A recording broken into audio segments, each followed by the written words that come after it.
माता पिता का तलाक 10 साल में हो गया। माँ ने दूसरी शादी कर ली। आस पड़ोस के बच्चे चिढ़ाते तंग करते रहे। जिंदगी भर अकेले सौतेले भाई के साथ रहे। कॉर्नेल यूनिवर्सिटी यूएसए में पढ़े हैं। पिता नोबल टाटा, माँ सोनी टाटा। आपस में इनका डिवोर्स हो गया तो ये दादी के साथ रहे। 1962 में जब अमेरिका से लौट के आए इंडिया में तो इनकी पहली नौकरी जो है जमशेदपुर में लगी, टाटा आयरन के ऊपर। उस टाइम वो सारे मजदूरों के साथ रहते थे, एक साथ फर्स्ट फ्लोर पे रहते थे। खाना भी सबके साथ लाइन में लग के खाया करते थे। उन्होंने पूछी गाड़ी मिलेगी, तो बोला इनको नहीं, गाड़ी नहीं मिलेगी, आपको साइकिल में ही आना जाना करना पड़ेगा। बोला साइकिल में? बोला हाँ ठीक है। उसके बाद पैदल ही आने लगे, साइकिल पे भी नहीं आए। एक सवाल सबके मन में है, रतन टाटा ने शादी क्यों नहीं की? एक बार शादी के बहुत करीब आ चुके थे, फिर भी शादी नहीं की। लॉस एंजलिस में एक अमेरिकी लेडीज से उन्हें बहुत प्रेम हो गया था। वो देवी जी को भी रतन टाटा से बहुत प्रेम हो गया था।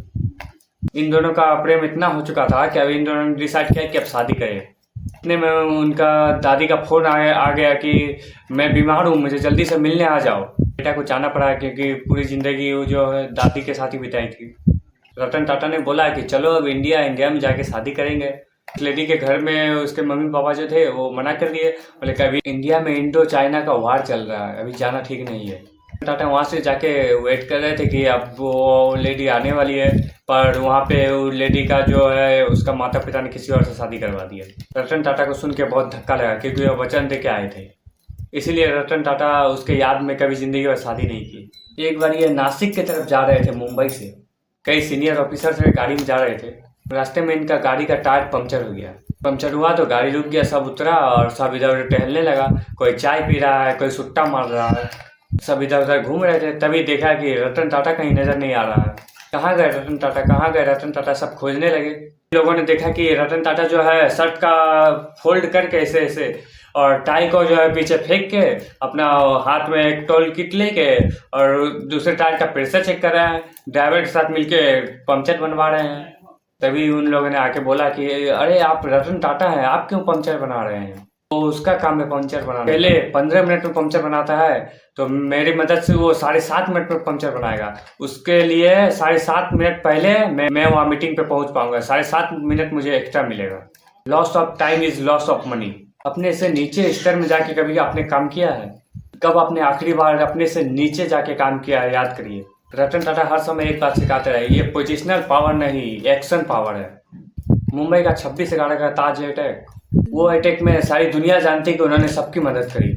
उस अटैक में जितना लोगों का नुकसान हुआ, पर्सनली रतन टाटा ने सबके घर पे गए, सबको 50-60 लाख करके डोनेशन भी दिया और जिंदगी भर के लिए डॉक्टर और मेडिकल भी दिया। इस अटैक में जिसका जिसका मृत्यु हुआ था उसके घर वाला को 50-60 रुपया दिए तो दिए, और अलग से जितना वो नौकरी आगे करने वाला था वो सारे नौकरी का सैलरी उनको दिया। उसके बाद उसके घर में मैरिज का, मेडिकल का, एजुकेशन, पढ़ाई का, सारे का खर्चा उन्होंने लिया। और उन लोगों ने अगर कहीं से कर्जा लिया हो तो कर्जा माफ किया। और नया जो लड़का ज्वाइन हुआ था पहला दिन ही या दूसरा दिन ही हुआ था, इनके ज्वाइन किए हुए 1-2 दिन ही हुआ था, उसको भी उन्होंने पूरा कंपनसेट किया। होटल के जो स्टाफ थे वो अपनी जान के जोखिम में डाल के दूसरा के जान बचा रहे थे। वहाँ पे एक जनरल मैनेजर भी था, करमवीर सिंह, 1 साल पुराना जनरल मैनेजर था। उसका वाइफ और उसका बच्चा जो है उसी होटल में रुका हुआ था। उसको पता चला कि उसका वाइफ का डेथ हो चुका वहीं पे। बेटा जो है एक का 14 साल उम्र था, एक का 5 साल उम्र था, वो दोनों का डेथ हो चुका है। कमरे में आग लग चुका था।